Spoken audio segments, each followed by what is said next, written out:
Bueno, pues vamos a comenzar, si les parece, vamos a rezar un Ave María juntos para pedir la bendición del Señor en el nombre del Padre, del Hijo y del Espíritu Santo. Amén. Dios te salve María, llena eres de gracia, el Señor es contigo. Bendita tú eres entre todas las mujeres, bendito es el fruto de tu vientre, Jesús. Santa María, Madre de Dios, ruega por nosotros los pecadores, ahora y en la hora de nuestra muerte. Amén. Cristo Rey nuestro, Virgen prudentísima, María Madre de la Iglesia, ruega por nosotros. En nombre del Padre, del Hijo y del Espíritu Santo. Amén.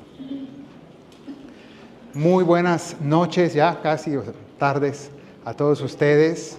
Les agradezco mucho su presencia.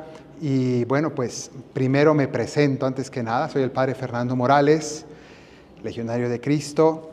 Yo trabajé durante muchos años aquí en Colombia, aquí en Medellín específicamente durante 4 años y luego otros más después. Y en concreto ahora, pues desde hace 3 años, yo ya no vivo aquí, yo soy mexicano, pero ya no vivo aquí, ahora vivo en Tierra Santa, vivo en Jerusalén. Y allí pues me dedico sobre todo a prestar mi servicio a la Santa Sede, al Vaticano, en un centro que pertenece al Papa, pero pertenece a la Santa Sede, para acoger peregrinos. Se llama Notre Dame de Jerusalén. Y en ese lugar, pues ahí presto mis servicios pastorales y también pues de gestión del lugar, ayudo con muchas cosas. Entonces, ahora me encuentro visitando Colombia, visitando Medellín, y quiero aprovechar esta oportunidad para hablar acerca de lo que va a ocurrir, el evento que vamos a tener el año próximo, que es una ocasión muy especial, un año santo o un jubileo. Y entonces creo que es interesante entender qué es ese concepto, de dónde sale, por qué lo celebramos, un poquito de contexto histórico, pero también para saber bien cómo vivirlo mejor y cómo aprovechar esa ocasión y cuál es el sentido que tiene, ¿no? Porque es todo un año y es un año especial. Entonces, quisiera comenzar mostrándoles lo primero, esta imagen, donde aparece este cuerno, que es en forma de trompeta. Voy a explicar por qué lo pongo aquí. La palabra jubileo viene del hebreo Yobel, y también viene de la palabra júbilo, en latín, jubilum. Júbilo es alegría y gozo, un año de gozo. Pero esa misma palabra viene de esta raíz hebrea, que es el Yobel, que es el nombre de este cuerno, y que no es un instrumento musical. El Yobel es un instrumento para anunciar el inicio de un tiempo santo. Si ustedes van ahora, yo que tengo esa dicha de vivir en Jerusalén, pero más que haya guerra en este momento, siempre es una dicha estar en la Tierra Santa. Y allí los viernes, al caer la tarde, se escucha el shofar, que sería el nombre propiamente del cuerno, o del Yobel, y al escucharse ese sonido significa que inicia el día santo, el sábado o el Shabbat. Y entonces es un anuncio de un inicio de un tiempo santo. Entonces el jubileo es el anuncio o el inicio de un tiempo santo, y en este caso de un año santo, no de un día santo, sino de un año santo. Nosotros tenemos días santos, ¿no? Por ejemplo, en fechas especiales, en una solemnidad de la iglesia, especialmente tenemos el día de la Navidad, el día de la Pascua, la Semana Santa. Tenemos tiempos santos en el año, ¿no? Días muy especiales que consideramos que ese día hay una acción de Dios especial. Vamos a la iglesia celebra de manera especial. Bueno, pues así como hay días santos o Semana Santa, también tenemos año santo. ¿Y de dónde viene esto del Yobel? Pues precisamente era la tradición tomada de la Biblia. Y en la Biblia está el libro del Levítico. El libro del Levítico tiene muchos ritos y muchas normas rituales. Pero en el capítulo 25, es fácil de recordarse porque estamos hablando del año 2025, entonces ahí nos lo aprendemos fácil. En el capítulo 25 del libro del Levítico habla acerca del año santo, que es un año que aparece allí en la Biblia. ¿Y en qué consistía este año? Era un año de reinicio de todo el orden social y religioso. Reinicio, que más o menos la palabra reinicio nos suena al computador, cuando uno ya se empieza a hacer muy lento, entonces uno lo reinicia para que vuelva otra vez a funcionar bien. Bueno, pues también ocurre con la vida y con el orden social y con el orden de la iglesia. Bueno, pues en el caso de la Biblia habla de todo el orden social del pueblo de Israel. ¿Y cada cuánto se hacía esto? Bueno, pues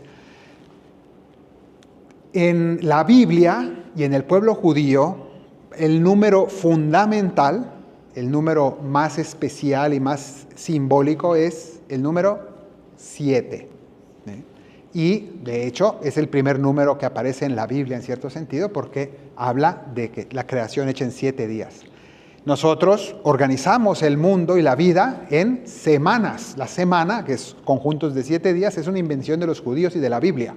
Es un asunto religioso, ¿no? Que ha pasado a ser un tema ya de uso común, pero es un asunto religioso. ¿Y por qué? Porque el 7, la palabra en hebreo 7, Sheva, es al mismo tiempo, significa 7 y significa alianza o pacto.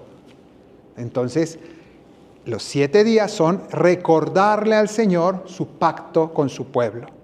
El hecho de que todo el mundo es un pacto con Dios, una alianza con Dios de amor. Él está para nosotros, pero nosotros también estamos para Él. Entonces ese 7 tiene muchos significados y la Biblia está lleno del número 7. Y así como hay semanas de 7 días, conjuntos de 7 días, llamamos semanas, también cada 7 años, hay como unas semanas de 7 años, semanas de años. Y cada 7 años se manda en la Biblia hacer descansar la tierra. Es un ciclo agrícola. Entonces había también unos mandatos de descansar la tierra, las cosechas y varias cosas. Pero el momento más santo de todos era el conjunto de 7 semanas de años. Es decir, 7 veces 7 años. 7 por 7, 49. Entonces, 49 años pasan. Y después de 49 años viene el año número 50. Entonces, cada 50 años se reinicia todo el orden social. Ese es como el sentido que le da la Biblia. Y entonces, cada 50 años había que reorganizarlo todo. Y eso sí, en el momento de este Yobel, de este momento santo, de este año santo, cada 50 años, según la Biblia, entonces se perdonaban a muchos presos, se perdonaban muchas deudas, se devolvían muchas cosas a sus propietarios, las tierras se redistribuían equitativamente para que no hubiera grandes latifundistas y gente que no tuviera propiedad, se repartía de nuevo todo para volver a reiniciar el orden social y volver a funcionar correctamente todo lo que se había desordenado en los últimos 50 años. Entonces, este era el sentido bíblico. En realidad, en tiempos de Jesús ya no se podía vivir esto, ya no se hacía. Estamos hablando de tiempos del Antiguo Testamento hasta antes del exilio, de la invasión de los asirios, ¿no? Entonces, ya desde esa época ya no se pudo celebrar porque esto implicaba que lo tuviera que celebrar todo el pueblo de Israel y después que se dividieron los reinos y hubo mucho desastre, solo quedó escrito en la Biblia. Pero era algo que estaba allí.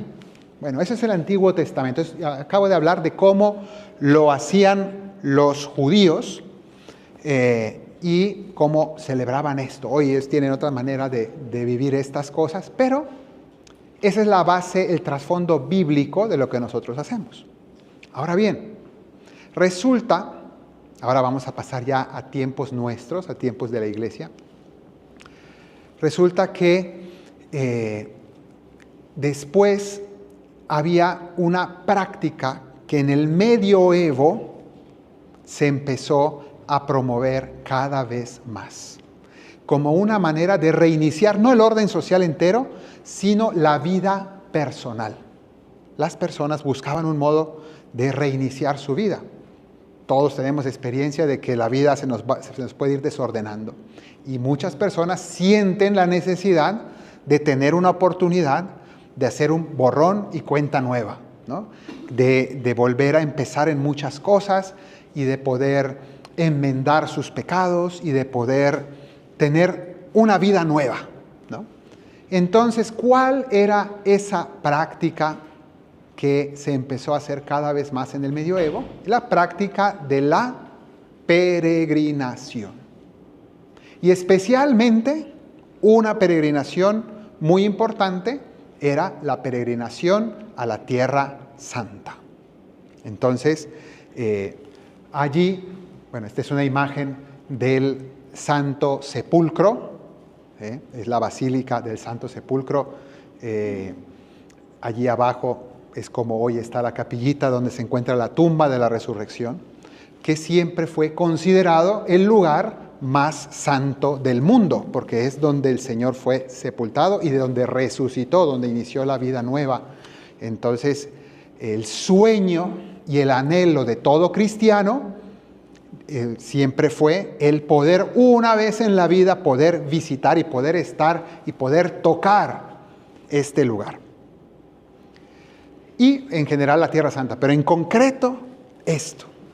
Entonces, la gente tenía esa ilusión, ese deseo. Pero en el medioevo el medioevo es muy largo y tenemos unos momentos muy críticos para la Tierra Santa en los que llegan los musulmanes, arrebatan a los cristianos los lugares santos, después llegan los cruzados, recuperan la Tierra Santa precisamente por el significado tan importante para tantos cristianos que querían ir allí y porque esta basílica había sido destruida por completo por algunos musulmanes. Entonces los cruzados fueron a recuperar este sitio, reconstruyeron esta iglesia, la que hoy se ve es básicamente la que hicieron los cruzados.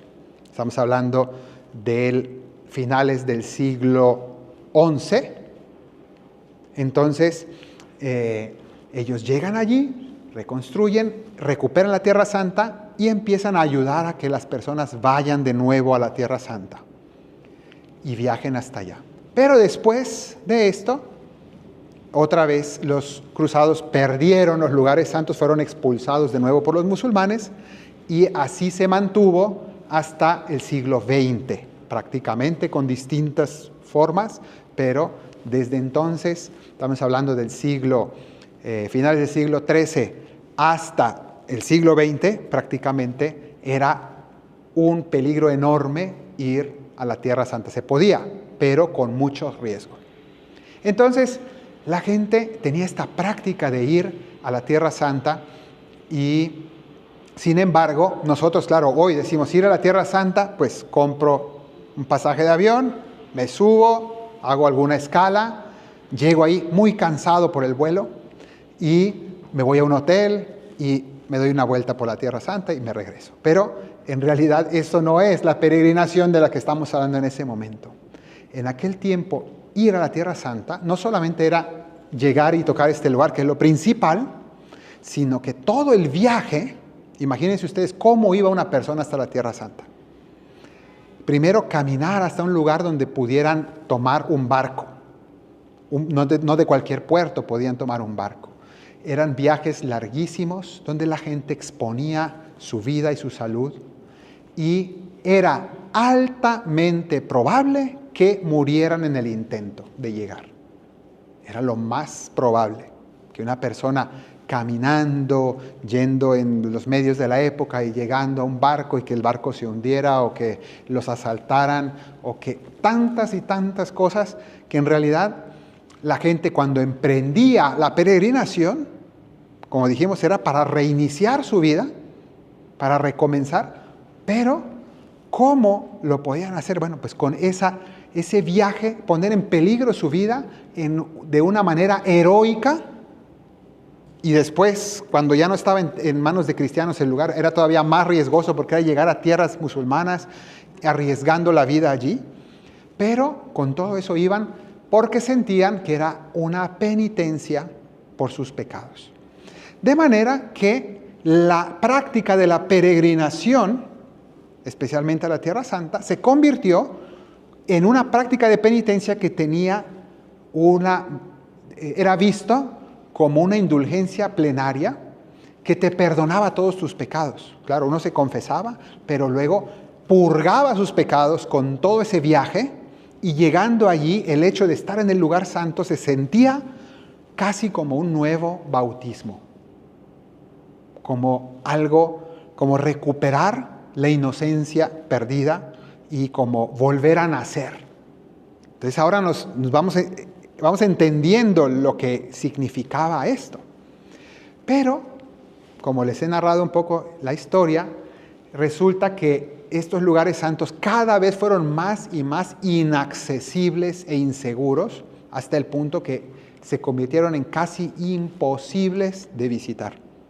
Entonces, debido a esto, se empiezan a crear nuevos lugares de peregrinación. La gente ya tiene la convicción de que la peregrinación es el modo más profundo de cambiar de vida. Y efectivamente, la peregrinación no solamente es un peligro, sino que es un proceso, es un camino largo donde la persona viaja, pero en ese viaje se desprende de su pasado, reflexiona, cambia de vida, cambia de corazón, aprende a orar.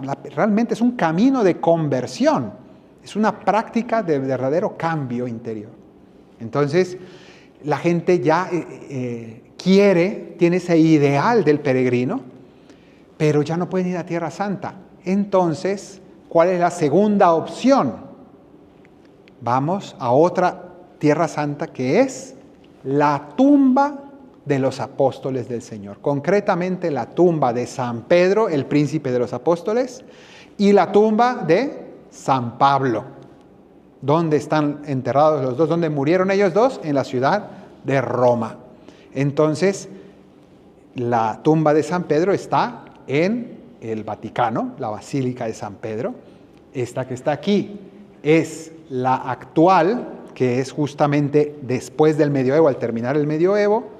Este es ya inicios del siglo XVI. Antes estaba una anterior.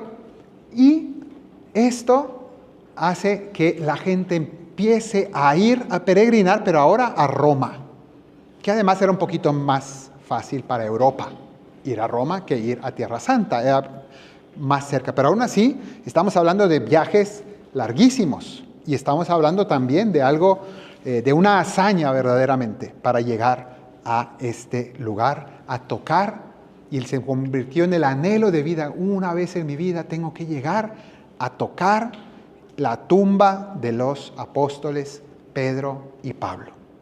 Entonces, este fue el segundo paso. Y la otra peregrinación que también empezó a surgir era de otro de los apóstoles. Está Pedro y Pablo, pero luego también está Santiago apóstol, que era otro de los tres principales apóstoles. De los tres, de entre los 12, los tres más cercanos a Jesús eran Pedro, Santiago y Juan. Entonces se creó la tradición de visitar la tumba de Santiago, que la tradición siempre la ubicó en Galicia, que era considerado el fin del mundo, el último lugar antes de llegar al Océano Atlántico, ¿no? Que es lo que llamaban en latín Finisterre, que significa el final de la tierra, donde se acaba el mundo. Entonces, allí la gente peregrinaba, lo que hoy llamamos Santiago de Compostela, o Campo de Estrellas, significa Compostela. Entonces, la gente empezó a hacer el camino de Santiago. Y entonces de nuevo las peregrinaciones a Santiago de Compostela se convirtieron en algo muy común y gente de todo el mundo iban o a Roma o a Compostela, ¿no? A los que iban a Roma se le llamaban los romeros, eran las romerías, era ir en grupos, se organizaban grupos de gente que se ayudaban para llegar a Roma. Entonces se volvió una práctica muy, muy frecuente. Y así llegamos al siglo XIII-XIV, es decir, estamos hablando de los años 1200, 1300, y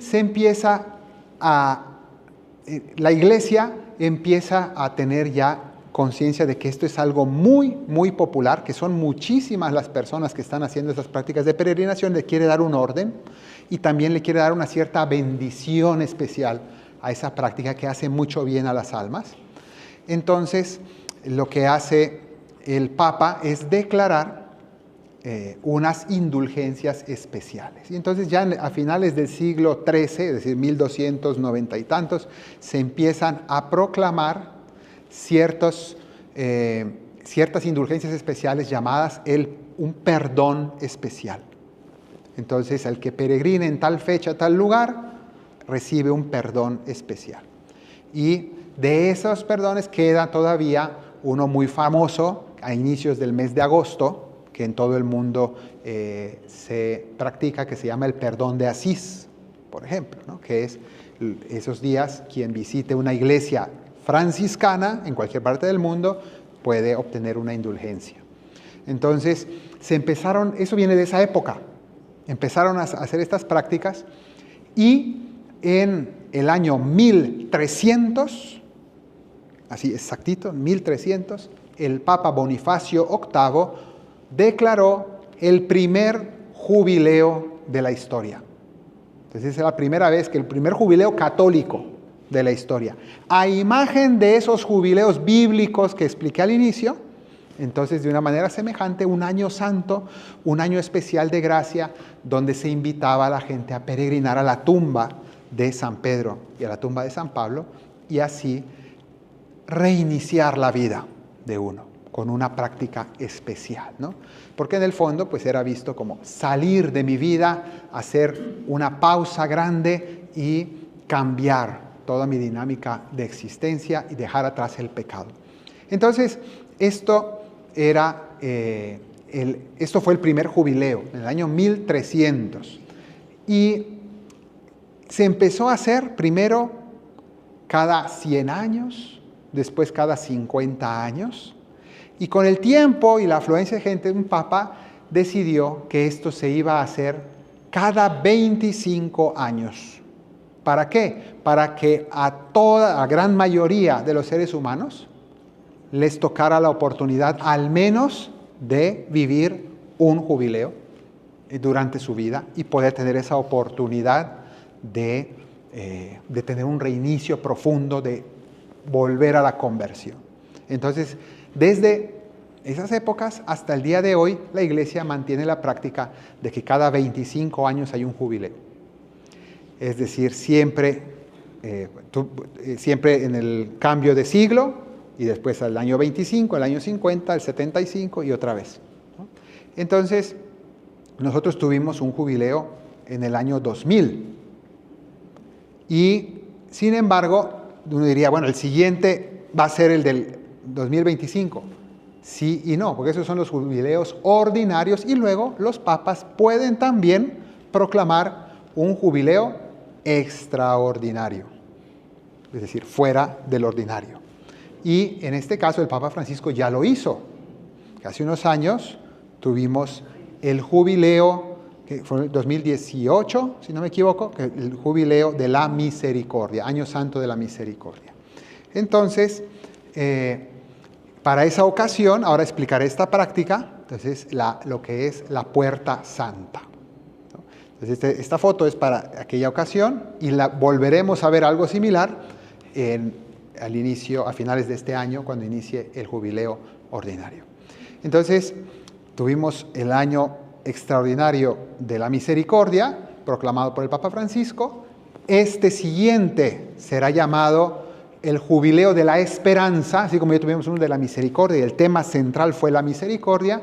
El que viene, el del próximo año, estará centrado en vivir la esperanza. Ahora hablaremos algo sobre eso. Y, sin embargo, no habrá que esperar hasta el 2050, sino que sabemos que habrá otro jubileo muy especial antes de eso, que será en el año 2033. ¿Por qué en el año 2033? Porque simbólicamente celebramos los 2000 años, ¿de qué será? 2000 años de la Pascua de Cristo, es decir, de la pasión, muerte y resurrección del Señor. No es algo exacto en el sentido de que la Biblia no nos dice exactamente a qué edad fue esto, pero siempre hemos considerado que aproximadamente Jesús a los 33 años murió en la cruz y resucitó, y por ello pues tomamos el número 33 como referencia de celebración. Y entonces nosotros en el 2033 vamos a celebrar los 2000 años de la redención, y será también un año sumamente especial. Pero para eso todavía faltan 8 o 9 años. Ahora tenemos el jubileo ordinario, sumamente especial. Y entonces, para ello está esta práctica de la puerta santa. ¿Y qué significa esto de la puerta santa? Los peregrinos llegan a Roma, pero no solamente llegan a Roma y dan una vuelta, sino concretamente la práctica, esto prácticamente es un sacramental, que es casi como un sacramento. Y se han construido en las basílicas principales unas puertas que solamente se abren en ocasión del jubileo.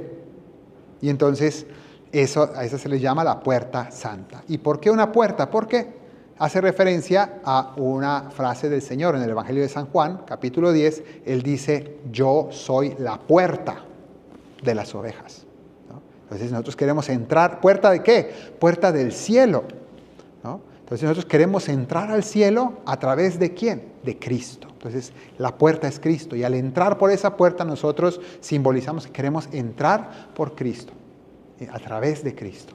Entonces esta puerta es una puerta simbólica, una puerta especialmente bella, y hay muchas puertas santas. Esta es la más famosa, la de San Pedro, que es la principal porque es el ingreso de los peregrinos en el jubileo a la tumba de Pedro.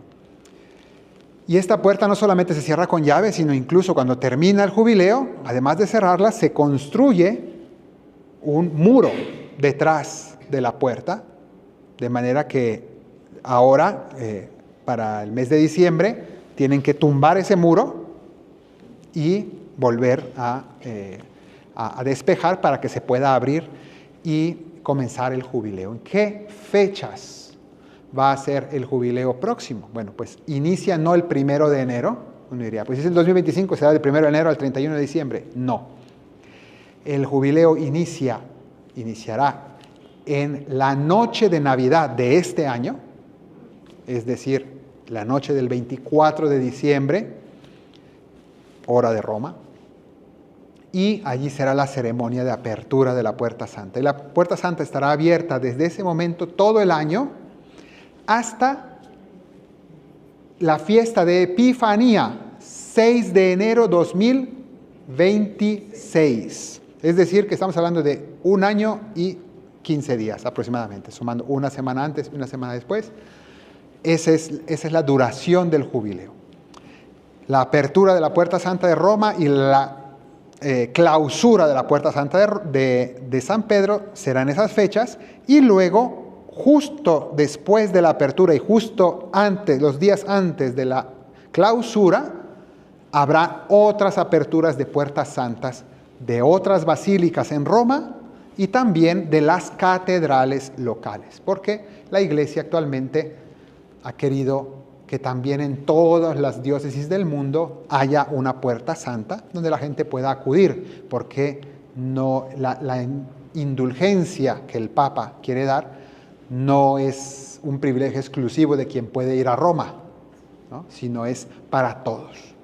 Pero no cabe duda que es una gracia especial el poder hacer o tener esta práctica de llegar a la tumba de Pedro, que tiene todo ese simbolismo y toda esta práctica de salir de la propia comodidad para llegar a un lugar lejano a buscar la gracia de Dios. Entonces, esta puerta santa, pues la veremos abrir ya muy próximamente. Vamos a hablar ahora brevemente acerca de qué son las indulgencias, porque es importante entender esto, un poco cómo funciona y qué son las indulgencias que concede la iglesia, porque uno dice, bueno, tanta cosa del perdón de los pecados, Padre, pero si yo voy a mi parroquia y me confieso y ya está, ¿para qué necesito todo esto de indulgencias, peregrinaciones, prácticas? A mí me enseñaron de que uno va y se confiesa y ya está. Bueno, en parte tiene razón, pero vamos a explicar mejor cómo funciona esto. Porque cuando uno tiene pecados, todos somos pecadores, y necesita el perdón de Dios, efectivamente uno va a la confesión y allí, en la confesión, si uno se confiesa correctamente, con las actitudes necesarias, uno obtiene el perdón de sus pecados. Eso es verdad. Sin embargo, hay un aspecto que hay que tomar en cuenta, y es que se me perdonan los pecados en cuanto que el Señor me dice, no te voy a cobrar esta falta, te perdono. El Señor es muy misericordioso. Pero lo que no se me quita con la confesión son las consecuencias negativas que obra el pecado en mi corazón. Porque cada vez que yo peco, mi corazón se apega más al pecado. Y cada vez que yo peco, me vuelvo más pecador, más apegado al pecado, me vuelvo una peor persona en cierto sentido. El Señor me ama mucho y me dice, yo te perdono, bendito sea Dios, pero yo cada vez que sigo pecando, me sigo haciendo una peor persona en cierto sentido, me sigo apegando más, le tomo más gusto al pecado, si ustedes quieren. Me acostumbro, me habitúo más al pecado y eso no me lo quita el perdón de Dios, porque son cosas distintas. El perdón es un asunto de justicia, pero aquí en cambio es un tema de purificación. Yo necesito purificarme, necesito purificar mi corazón, necesito arrancar esas raíces que las hierbas del pecado han dejado en mi interior. Entonces, esta es la cuestión, necesito esa purificación. Y esa purificación se obtiene de muchas maneras. Ahora vamos a hablar de lo que la iglesia nos propone y nos invita a hacer. Pero, pues en parte se trata de penitencia, se trata de hacer obras buenas y de otras muchas cosas, de prácticas de oración que nos van liberando, nos van purificando, nos van limpiando, nos van haciendo mejor persona y nos van desapegando del pecado. Y eso es lo que todos necesitamos, porque confesarse es muy fácil, pero purificar las consecuencias del pecado, eso no es fácil. Eso no es fácil. Y por eso uno necesita tanta cosa para que eso me ayude a purgar o a purificar mis pecados. A eso nos estamos refiriendo y ahí es donde entran las indulgencias, ¿no? Entonces, la iglesia tiene esta práctica de las indulgencias, que es una manera de organizar esta purificación y que viene del hecho de que nosotros creemos que el Señor le dejó a San Pedro y a los sucesores de Pedro la administración de la gracia de Dios en la iglesia. Entonces, lo que digamos que simplificando, lo llamamos las llaves del reino, ¿no? Cuando el Señor le dijo a Pedro, tú eres Pedro, sobre esta piedra edificaré mi iglesia, las puertas del infierno no las derrotarán. Te daré las llaves del reino de los cielos. Lo que ates en la tierra quedará atado en el cielo. Lo que desates en la tierra quedará desatado en el cielo. Y entonces consideramos que el Papa tiene esa facultad de administrar la gracia de Dios. Entonces, ¿esto cómo funciona? Yo suelo decir que en cuanto a la gracia y al pecado, nosotros, los miembros de la iglesia, los católicos, todos somos pobres Ante Dios somos pobres, muy pobres. ¿Qué le podemos ofrecer al Señor? Somos pecadores. Somos pobres, pero de familia rica, ¿no? Y entonces cuando uno es pobre de familia rica, uno siente que en el momento que esté en problemas tiene quien le ayude, ¿no? Entonces aquí esto es lo que ocurre con nosotros como pecadores. La iglesia es muy rica ¿en qué? En santidad. ¿Por qué? Porque hay muchos santos en la iglesia. Hay muchos santos. Y no me refiero solamente a los santos del cielo, los canonizados, comenzando por la Santísima Virgen y los méritos de todos los que tenemos en los altares. Me refiero al hecho de que en nuestras propias comunidades, en nuestras parroquias, en el mundo real, en la vida real, hay verdaderos santos. No canonizados, pero que hay gente que es santa. Hay personas que viven el amor de Dios de una manera maravillosa, día a día, sin hacer mucho alarde, sin hacerse famosos, desconocidos, pero que Dios sabe que son personas maravillosas que viven de manera extraordinaria. Y muchos, gracias a Dios, hay muchos. Entonces, solo nos enteraremos cuando lleguemos ahí a la otra vida y veamos, ¿no?, que incluso personas tan cercanas a nosotros eran santos de altar, y los hay. Entonces, a veces uno lo percibe un poco, y esos santos tienen una sobreabundancia de méritos. Es decir, ellos no son pobres, son ricos, por gracia de Dios, pero son muy ricos. Personas que dan mucha gloria a Dios con sus sufrimientos. Imagínense cuántas mamás cuidando a sus hijos enfermos, cuántas personas aguantando temas muy graves en sus matrimonios, cuántas personas enfermas, sufriendo cosas terribles, una enfermedad terminal, pero lo hacen con paciencia, con amor, con una sonrisa. Gente santa abunda. Y esos méritos, esa riqueza, tiene un valor ante Dios. Entonces, lo que ocurre es, ¿cómo hacemos para que a mí me toque un poquito de lo que le sobra al otro? ¿Quién es el que nos ayuda un poco a administrar eso? Entonces ya dijimos, el Papa. Él es el que nos ayuda a organizar toda esa economía de la gracia, que es esta manera de distribuir. Y entonces el Papa dice, bueno, yo tengo las llaves del reino, ¿no?, y las llaves también del tesoro espiritual de la iglesia, donde está contenida toda esta gracia maravillosa de santidad. Entonces el Papa dice, yo tengo el encargo del Señor de administrarlo, y yo le voy a dar a usted como un banco. Yo le voy a dar a usted no un préstamo, sino yo le voy a transferir todo lo que necesite usted si me cumple unas condiciones. Y eso es lo que llamamos las indulgencias, ¿no?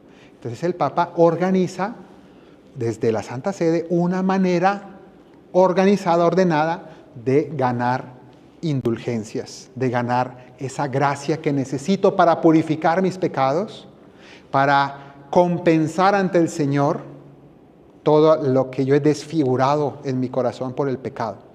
Y de esa manera se organizan las indulgencias. Entonces así funciona.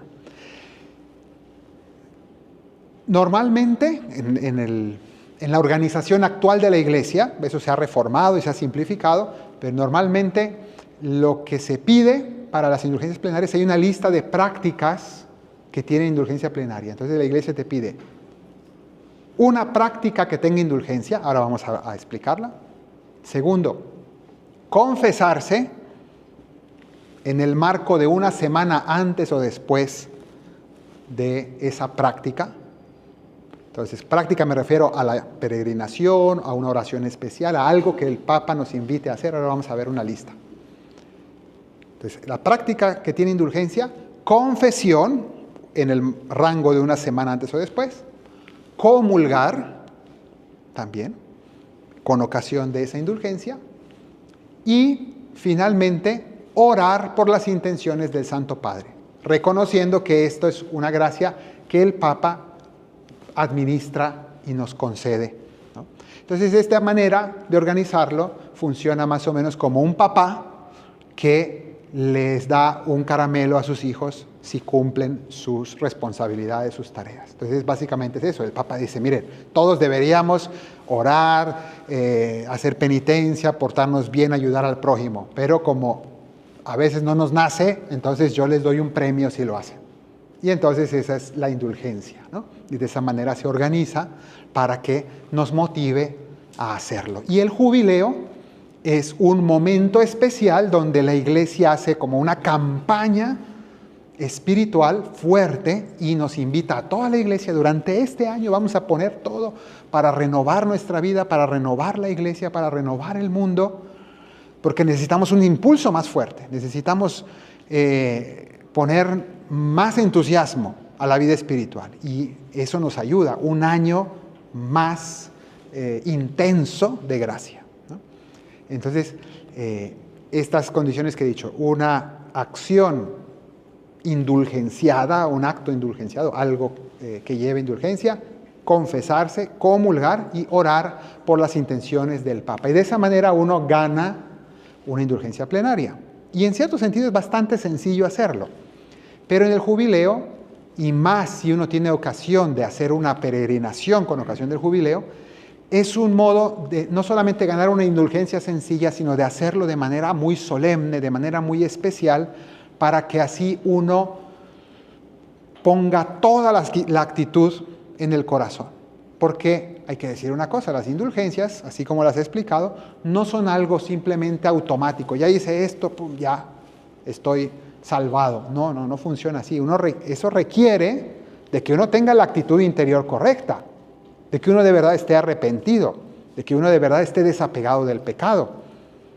No se vale decir, no, pues yo gané indulgencia, pero resulta que yo ya tengo organizado los próximos pecados que voy a cometer, ¿no? Como el que va a confesión y dice, padre, me robé una gallina, pero póngale 2, porque voy a por otra, ¿no? Entonces, eso no se puede. Uno tiene que tener un propósito de enmienda y un verdadero desapego, un deseo de no pecar más. Por más de que somos pecadores, sabemos que nos gustan muchos pecados, pero deseo no hacerlo, sinceramente. Quiero cambiar. Y eso es necesario. Entonces, requiere de esa actitud. Y por eso ayuda no solamente las indulgencias cotidianas que uno puede ganar, sino estas indulgencias especiales, en momentos especiales que uno se esfuerza más por conseguirlas, porque esas indulgencias tienen más fruto en nuestra vida, en nuestro corazón. Entonces, por eso la Iglesia invita a estos momentos. Y estas indulgencias, última cosa interesante, estas indulgencias se ganan por nuestros propios pecados, es decir, cada uno de nosotros podemos ganar una indulgencia para pedir perdón y purificar nuestros pecados, es lo que he ido explicando hasta ahora, pero también en el credo, cuando decimos el credo, decimos que creemos en la comunión de los santos. ¿Qué significa esto? Lo que ya dije antes, que somos una familia que comparte la gracia unos con otros. Entonces, también nosotros podemos ofrecer una indulgencia plenaria por un difunto. Entonces, eso significa que podemos nosotros ofrecer esa indulgencia por una persona. Todos tenemos nuestros familiares y amigos, seres queridos difuntos, y el mayor acto de caridad que podemos hacer por ellos es ofrecer oraciones, Santa Misa e indulgencias por esas personas. Creo que es por primera vez en la historia, nunca había oído yo nada igual. El Papa Francisco, que le gustan mucho las innovaciones y él va de repente haciendo cosas como que nunca habían sido antes, pues él ha inventado ahora o ha propuesto una cosa muy hermosa, y es que este año próximo, en el jubileo a partir de Navidad, va a ser posible, para quienes deseen, va a ser posible ganar en un solo día 2 indulgencias plenarias en un mismo día.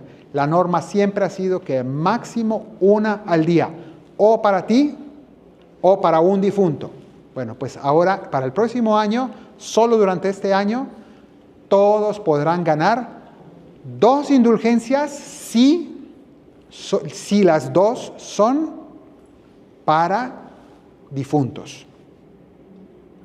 si las dos son para difuntos. Entonces, de esa manera puede uno hacer esta práctica que es una obra de misericordia, de ofrecer las indulgencias y las oraciones por los difuntos. Entonces esto es una novedad y es una oportunidad grande también para que uno haga ese acto de caridad con muchas personas, sea para un difunto concreto, con nombre y apellido, personas que llevamos en el corazón, o también por los difuntos que más lo necesiten o por tantas personas. El Señor ya sabrá a quién le conviene más, como uno desee. La cuestión es que uno pueda hacer esta práctica de misericordia con los difuntos, porque un día también nosotros necesitaremos que alguien ofrezca por nosotros. Entonces, haz a los demás lo que quieres que te hagan a ti, ¿no? Bueno, pues esto es lo de las indulgencias, y ahora vamos a ver cómo, o a qué nos invita el Papa, cómo se pueden ganar indulgencias específicamente en el año del jubileo. Entonces, lo primero es la práctica, la más tradicional, que ya hemos explicado, la peregrinación a los santos lugares. En primer lugar, a la tumba de San Pedro, la tumba de San Pablo, donde tuve la enorme dicha de ser ordenado sacerdote allí, y luego la iglesia de San Juan de Letrán, que es la Catedral de Roma. La Catedral de Roma no es el Vaticano, la Catedral de Roma es esta iglesia, San Juan de Letrán, y la Basílica de Santa María Mayor. Entonces, estas cuatro que he mostrado son consideradas o son llamadas las basílicas papales. Las cuatro tienen puerta santa. Y en el jubileo, pues hoy, actualmente que es tan fácil moverse o relativamente fácil moverse, entonces uno llega a Roma y visita las cuatro basílicas, ¿no? Incluso lo podría hacer el mismo día, pero bueno, la cuestión es que se visitan las cuatro, pero basta una de ellas para ganar la indulgencia plenaria. Además de esto, en el decreto de las indulgencias para el próximo año se nos dice que se puede ganar indulgencia visitando la Tierra Santa, que es la peregrinación original, ¿no? Y que realmente es el lugar más santo del mundo, que es el Santo Sepulcro, ¿no?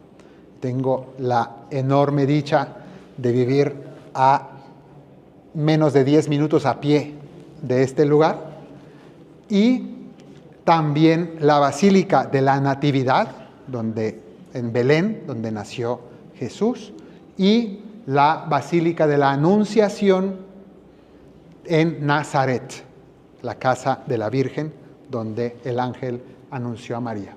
Entonces, en el jubileo se puede peregrinar o a una, o a otra, o a las dos, ¿no? Lo ideal, ¿no?, sería el poder hacer un viaje donde uno pueda visitar Roma y la Tierra Santa.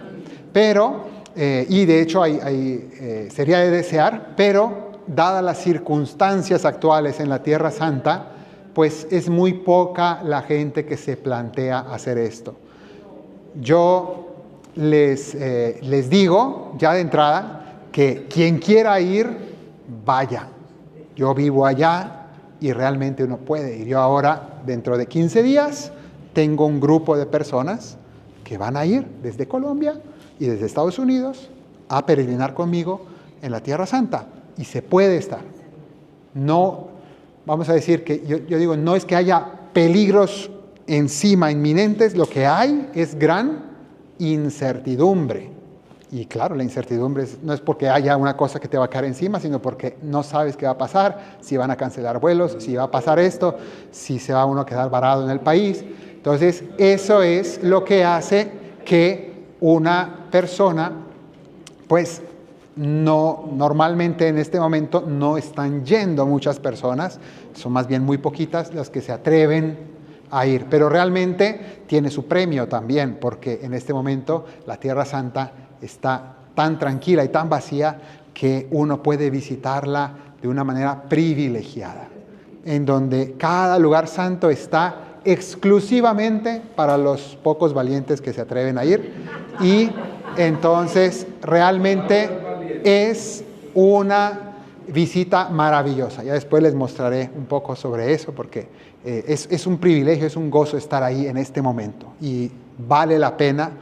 El riesgo, que no es riesgo de muerte, es simplemente riesgo de incertidumbre, de si me va a tocar atrasar un vuelo, si me va a tocar algo. Entonces realmente es esto, y yo, si me preguntan, yo lo recomiendo. Pero bueno, comprendo que la mayoría de la gente no va a seguir mi recomendación, entonces uno va a Roma como ha sido durante siglos, ¿no? Bueno, vamos a ver otras prácticas. Iba a usar este formato, pero les voy a mostrar en otra lista donde les quiero hacer ver ya les dije los lugares de peregrinación. También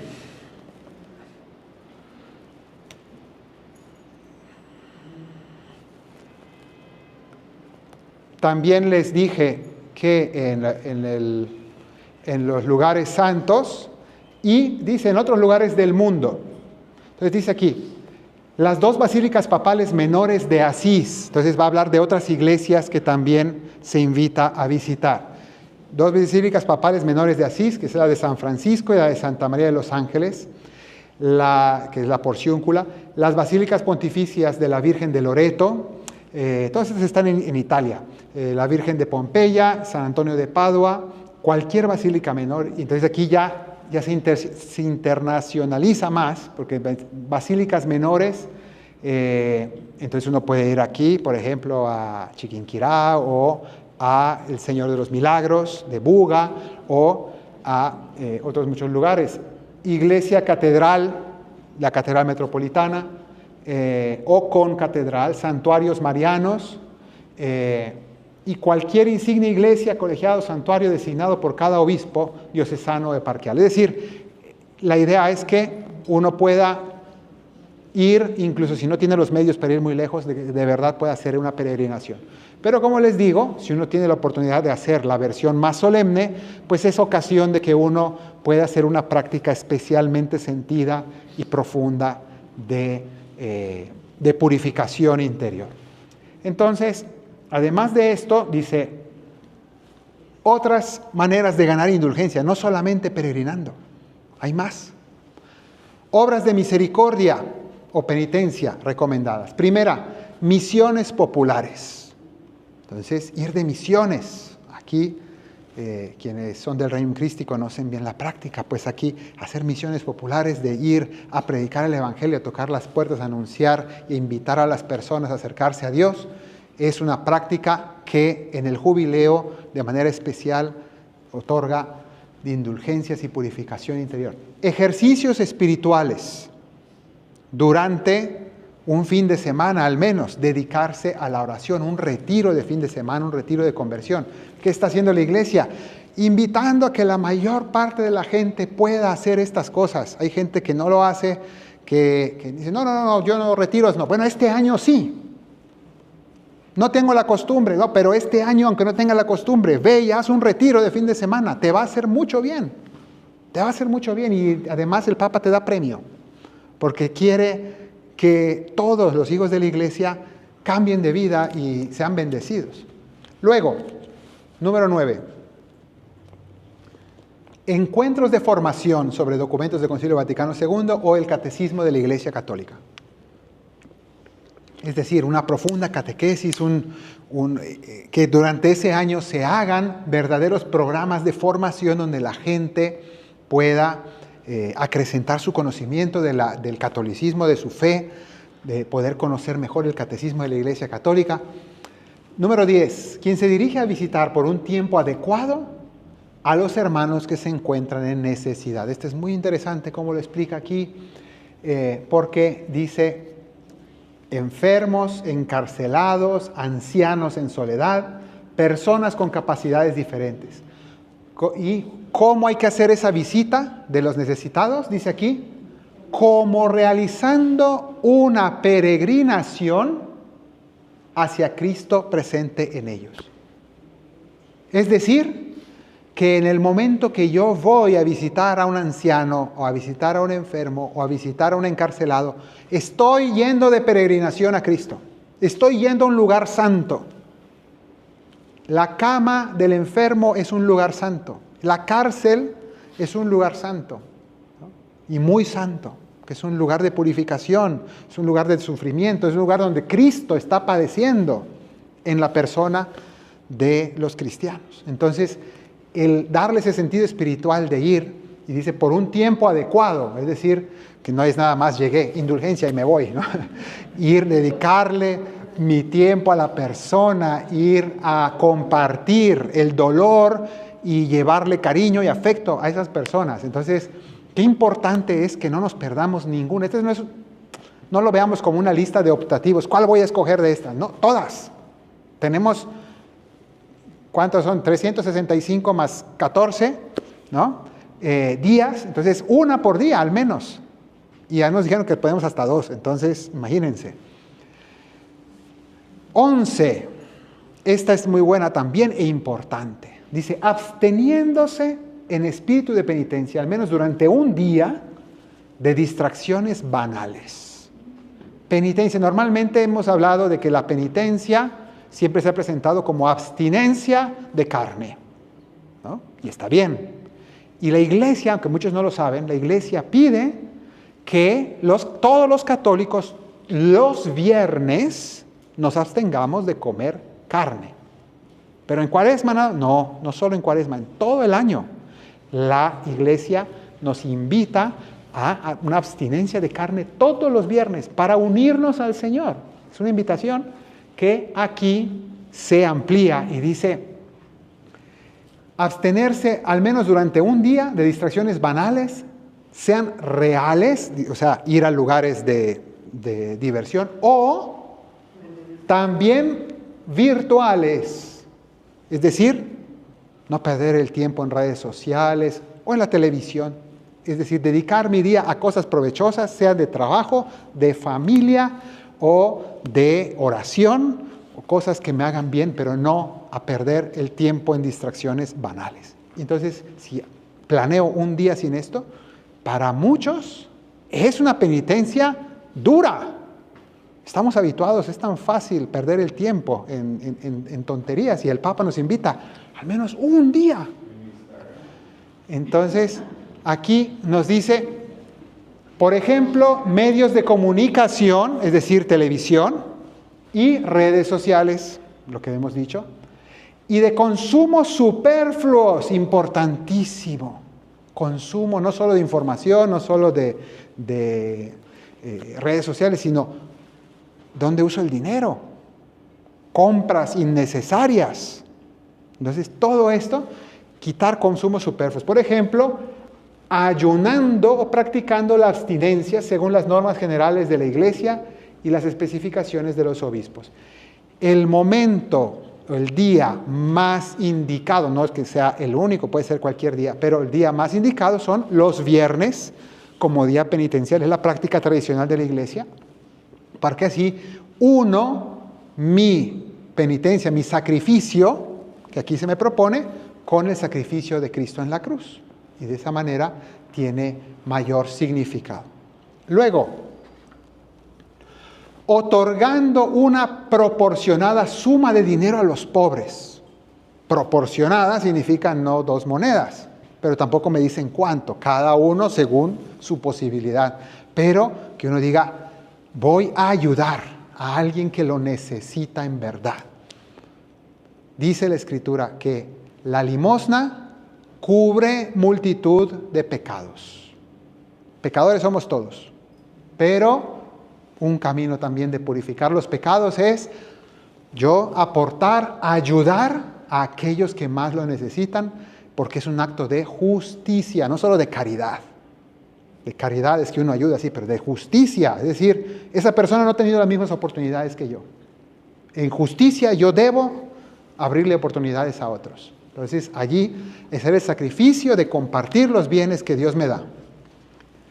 Siguiente, sosteniendo obras de carácter religioso o social. Puedo ayudar a una obra religiosa, algo que ayuda a la iglesia, a la fe, o también obras de carácter social.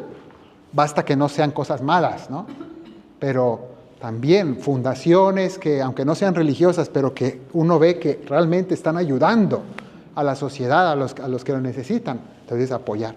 Especialmente a favor de la defensa y protección de la vida en cada etapa de la vida, sea contra el aborto, contra la eutanasia al final de la vida, o en general de los niños huérfanos, la calidad de vida de la misma, de la infancia abandonada, de la juventud en dificultad, de los ancianos necesitados o solos, de los migrantes de diversos países que abandonan su tierra en busca de una vida mejor para ellos y sus familias. Entonces, todo lo que sea ayudar a este tipo de causas lleva indulgencia. El Papa lo premia porque quiere que toda la vida hagamos. Esto debería ser una fotografía de la vida de un cristiano.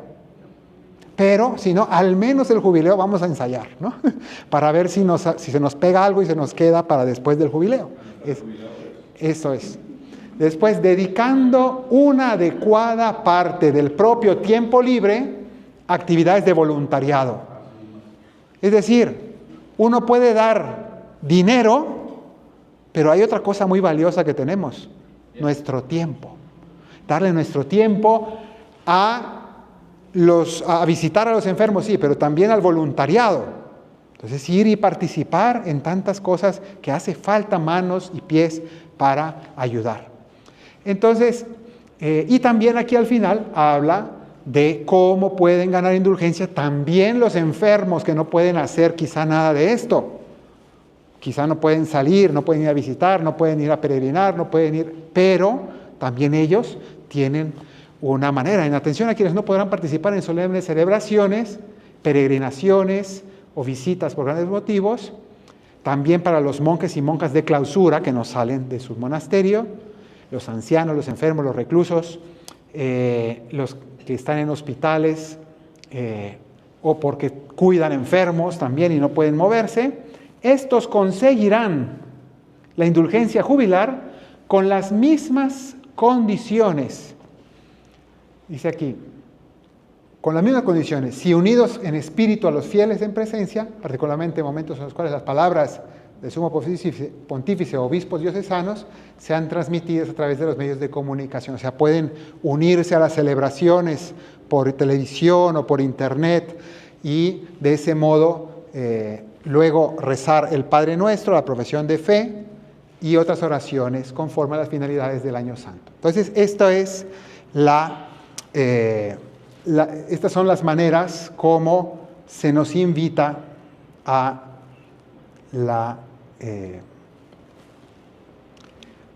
esta práctica de las indulgencias. Bueno, demos gracias a Dios. Señor, te damos gracias por todos tus beneficios. A ti que vives y reinas por los siglos de los siglos. Amén. Cristo, Rey nuestro. Madre purísima, ruega por nosotros. Muchas gracias.